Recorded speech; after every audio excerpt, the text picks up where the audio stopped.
त्यस्तो काम भएको छु त्यहाँदेखि चाहिँ के अरे प्रजातन्त्र जस्तो छ त्यहाँदेखि चाहिँ यस्तो अध्यक्षतिर पुऱ्याएको अनि एउटा चोरले घर धोजेर पहिलो नम्बरमा टङ्केलाई बनाइयो टङ्के भागो टङ्के भागेपछि त्यति बेला फेरि अब पार्टी आयो नि त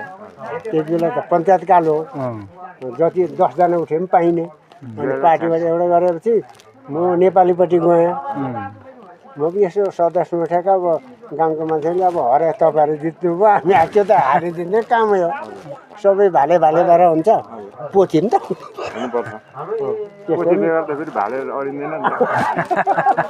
त्यसो भएको हुनाले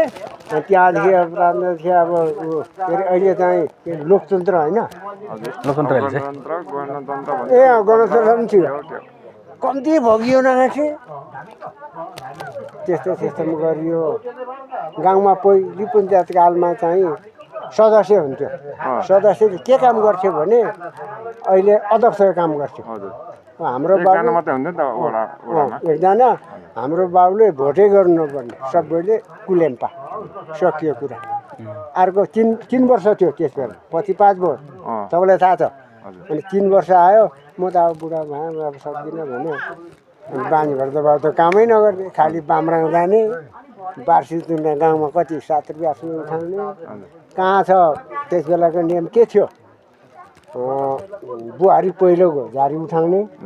हो कि अब छोरी पहिलो गयो झारी